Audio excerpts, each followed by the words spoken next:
La mayoría de nosotros pensamos en el diablo como una figura imponente que irrumpe con gran fuerza para destruirnos. Pero esa es solo una parte de su estrategia. Su método más insidioso, el que pocos notan, es la infiltración silenciosa y gradual. Él no necesita hacer un gran ruido para entrar, solo necesita que tú, sin darte cuenta, le dejes una pequeña puerta abierta en tu vida diaria. El gran engaño es hacer que lo que te daña se sienta normal, aceptable o simplemente un placer inofensivo. Estos no son incidentes aislados, son hábitos, y cada hábito que compromete tu integridad o tu paz se convierte en un punto de acceso. Estos son los momentos en que, sin saberlo, le das permiso para influir en tus pensamientos, tus emociones y tus decisiones, alejándote lentamente de la luz. Tu vida espiritual es un castillo. El enemigo no lo asalta por la puerta principal cuando está bien protegida. Él busca las pequeñas rendijas, las ventanas mal cerradas, las grietas que tú mismo, por negligencia o ignorancia, dejas expuestas. En este video, vamos a exponer esas 5 puertas comunes por donde el adversario se cuela, robándote la paz, el propósito y la cercanía con Dios. Identificar estas puertas es el primer paso para cerrarlas de una vez por todas. La primera y más ancha puerta por la que el enemigo entra en tu vida es a través de la idolatría del placer oculto. El adversario sabe que el cuerpo humano es susceptible a la gratificación instantánea y que, si puede hacer que priorices tu comodidad y tu placer sensorial sobre la disciplina espiritual, te tendrá bajo control. Aquí es donde el enemigo actúa con la máxima astucia, atacando la santidad de tu cuerpo y tu mente a través de hábitos que se realizan en secreto. El sexo fue diseñado por Dios para la unión, la procreación y la bendición dentro del matrimonio. La pornografía y la masturbación pervierten este diseño. El hábito de la pornografía reconfigura tu cerebro para buscar la excitación en la fantasía y el anonimato, deshumanizando a las personas y destruyendo la capacidad de conexión íntima real. La masturbación en este contexto es un acto de consumo de placer egoísta que te aísla. El adversario utiliza la vergüenza y la culpa que siguen a estos actos secretos para susurrarte: eres un hipócrita, eres sucio, no eres digno de orar o de servir a Dios. Esta condenación autoimpuesta es su herramienta principal para romper tu comunión. El abuso del alcohol u otras sustancias es un hábito que busca intencionalmente anestesiar la voz del Espíritu Santo, tu conciencia. Estás buscando una solución química para el estrés, la soledad o el vacío emocional, en lugar de llevar esas cargas a Dios. Al enturbiar tu mente, pierdes la sobriedad y la vigilancia, 1 Pedro 5:8, necesarias para discernir la verdad y resistir otras tentaciones. Otros placeres mundanos se convierten en ídolos cotidianos que abren la puerta. La gula no es solo comer en exceso, sino la obsesión por la satisfacción del apetito que desplaza la disciplina. Si no puedes controlar tu plato, ¿cómo controlarás tu lengua, tus finanzas o tu lujuria? El hábito de la gula es la rendición diaria al Dios del vientre, Filipenses 3:19, lo cual es una forma de idolatría corporal que debilita tu dominio propio general. El consumo de redes sociales. El hábito de pasar horas en el consumo pasivo y sin propósito te roba el tiempo y el enfoque que deberías dedicar al crecimiento espiritual y al servicio a Dios. Es una forma de pereza mental que te mantiene superficialmente ocupado para que no tengas tiempo para la introspección ni para la oración profunda. La segunda puerta por la que el adversario entra en tu vida es el hábito mental de la amargura y la venganza. Esta es una puerta sutil porque se justifica como justicia propia o derecho a la ira, pero en realidad es un acto directo de usurpación del trono de Dios. Al no perdonar, te conviertes en el juez y ejecutor de tu propia causa. El enemigo no te pide que cometas un acto de venganza de inmediato, solo te pide que mantengas viva la herida a través del pensamiento repetitivo, lo que se convierte en un hábito destructivo. Cuando alguien te ofende, te defrauda o te traiciona, el adversario te anima a reproducir esa escena en tu mente una y otra vez, como una película. Cada reproducción es un nuevo latigazo que te das a ti mismo y una nueva justificación para el odio. Este hábito de rumiación consume tu energía mental, te roba el sueño y te impide concentrarte en el propósito divino. Te ata el pasado y te encadena al agresor, manteniendo la herida abierta y festejando. El enemigo te susurra: tu angra está justificada, no tienes por qué perdonar. Si no haces justicia por tu cuenta, serás débil o un tonto. Este sentimiento de derecho a la ira es la argamasa que construye la prisión de la amargura en tu corazón. El resentimiento crónico es fundamentalmente una falta de fe y una rebelión contra la soberanía de Dios. Negación de Romanos 12:19. La Biblia declara: no os venguéis vosotros mismos, amados míos, sino dejad lugar a la ira de Dios, porque escrito está: mía es la venganza, yo pagaré, dice el Señor. Al aferrarte a la amargura, estás diciendo: Dios, no confío en que tu justicia sea suficientemente rápida, suficiente o efectiva. Tomaré el asunto en mis manos. Este acto de desconfianza es una ofensa directa a su carácter. La amargura es el opuesto de la misericordia. Mateo 6:14 y 15 nos advierten que nuestra capacidad de ser perdonados por Dios está directamente ligada a nuestra disposición a perdonar a quienes nos ofenden. Al cultivar el hábito de la no perdón, no solo encierras al otro, sino que te cierras a la gracia y el perdón de Dios en tu propia vida, creando una barrera insalvable. El hábito de la venganza y la amargura deforma el templo del Espíritu Santo. El Espíritu Santo produce amor, gozo y paz. La amargura produce tristeza, hostilidad y contención. Una persona con el corazón lleno de resentimiento no puede manifestar el gozo del Señor. Se vuelve crítica, cínica y constantemente infeliz sin importar sus circunstancias externas. El enemigo te engaña para que persigas la destrucción de tu ofensor, pero al hacerlo, contaminas tu propia alma con el mismo mal que te hirió. Te vuelves en esencia moralmente igual a la persona que condenas. La tercera puerta, y quizás la más insidiosa y generalizada en nuestra época, es el hábito del miedo crónico y la ansiedad. El adversario no necesita un gran pecado para inmovilizarte, solo necesita que vivas en un estado constante de preocupación por el futuro, por lo que podría salir mal o por los errores del pasado. Este hábito es un ataque directo a la fe y la confianza en la soberanía y provisión de Dios. El miedo crónico no es simplemente una emoción pasajera, es una práctica mental repetitiva y adictiva donde el cerebro se entrena para buscar y anticipar el peligro. El ciclo del ¿qué pasaría si? Tu mente se convierte en un bucle interminable de escenarios catastróficos. ¿Qué pasaría si pierdo mi trabajo? ¿Y si me enfermo? ¿Y si mis hijos no están bien? ¿Y si no soy suficiente? Esta rumiación constante es una forma de adoración invertida. En lugar de meditar en las promesas de Dios, meditas en las posibilidades del desastre.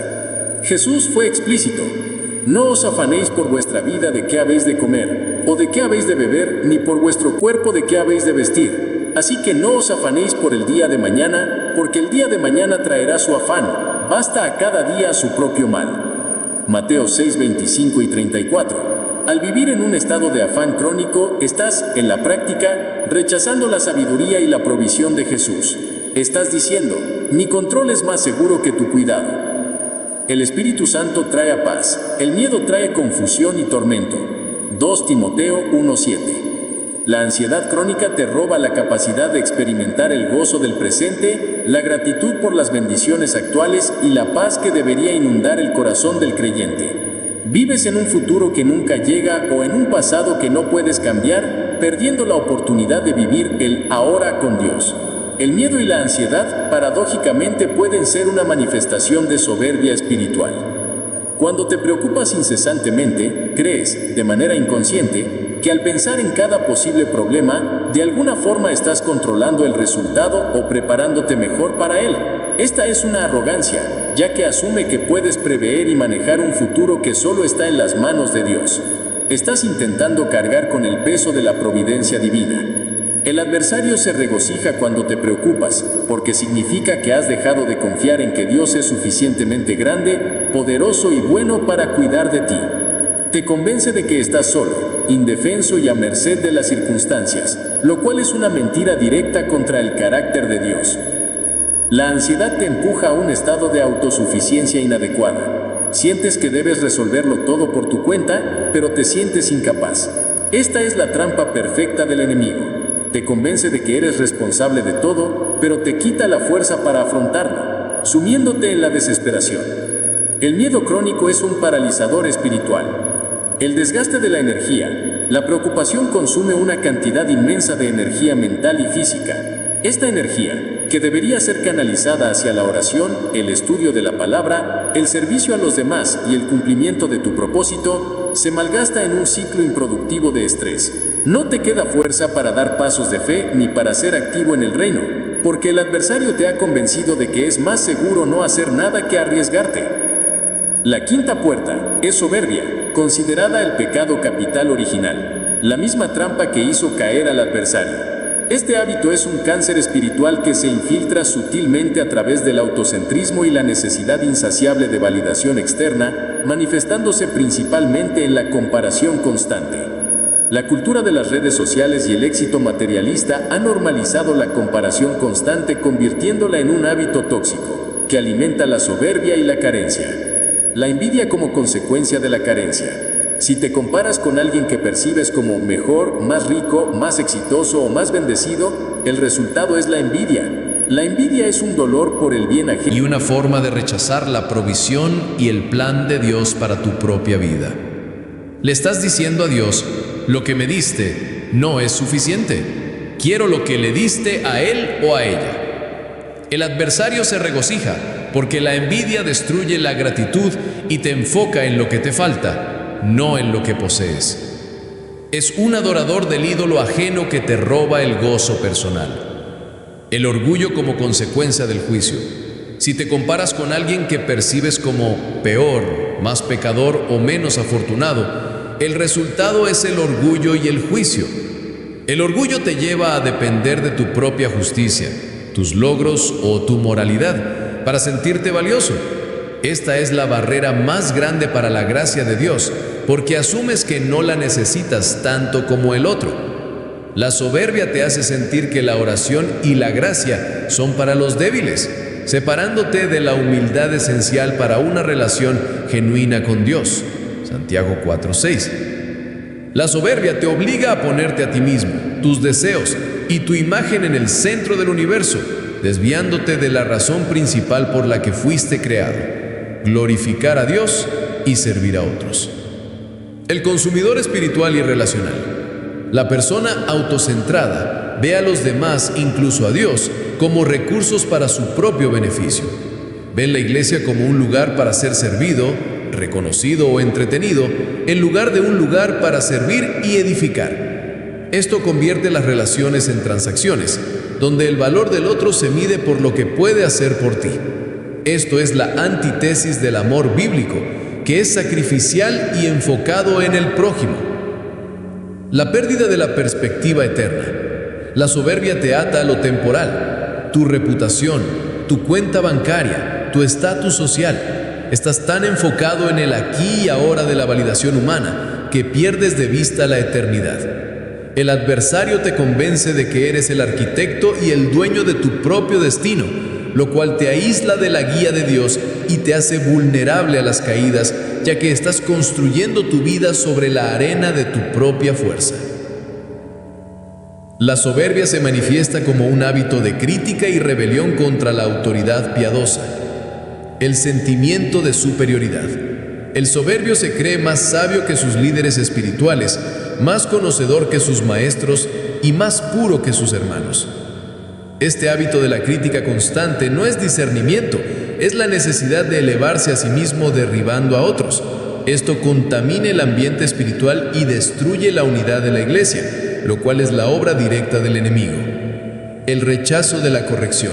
El soberbio es incapaz de recibir corrección o feedback. Si alguien te corrige, tu primera reacción es defenderte o atacar, en lugar de humillarte y aprender. Este hábito te impide crecer, te estanca y te cierra la única puerta hacia la verdadera sabiduría. Proverbios 12:1. La quinta y quizás más peligrosa puerta no es un pecado activo, sino un pecado de omisión: la pereza espiritual.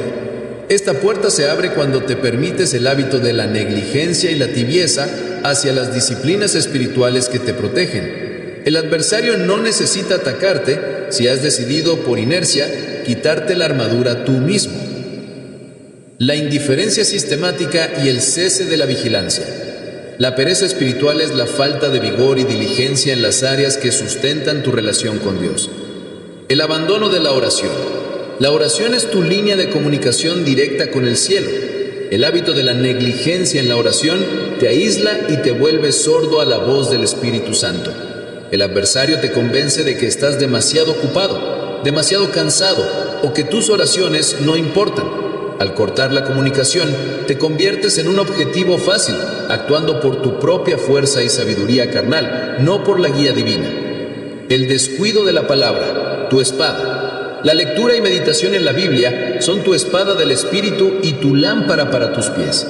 El hábito de descuidar la palabra te deja desarmado y en la oscuridad. Sin la verdad, eres vulnerable a cualquier mentira o engaño que el enemigo te arroje. Puerta número 3. El miedo.